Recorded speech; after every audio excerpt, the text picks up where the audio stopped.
Doctor Yunus, শুনলাম উনি নাকি নারী পুরুষকে সমান অধিকার দিয়েছেন।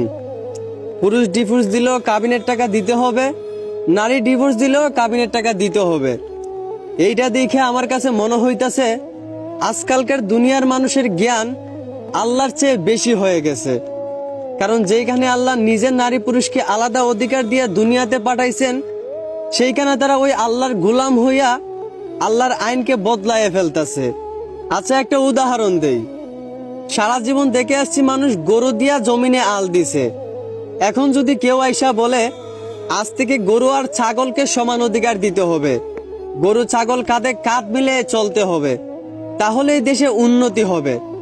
এখন আপনারাই বলেন, গরু আর ছাগল কি কখনোই কাঁধে কাঁধ মিলে চলে জমিতে আল দেওয়া সম্ভব? এতে কি জমিনের মালিকের লাভ হবে? কখনোই না, বরঞ্চ জমিনের মালিকের ক্ষতি হবে। কারণ কখনোই গরু ছাগল কাঁধে কাঁধ মিলিয়ে চলতে পারবে না। কারণ গরুর জায়গা একটা, ছাগলের জায়গা আর একটা। ঠিক তেমনি একটা নারী আর একটা পুরুষকেও যদি সমান অধিকার দেওয়া হয়, তাহলে কখনোই দেশে ক্ষতি ছাড়া লাভ হবে না।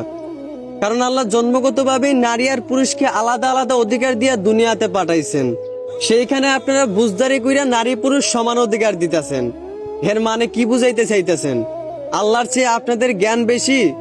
মনে রাখেন, বেশি বুঝদারি কিন্তু ভালো না। ধন্যবাদ।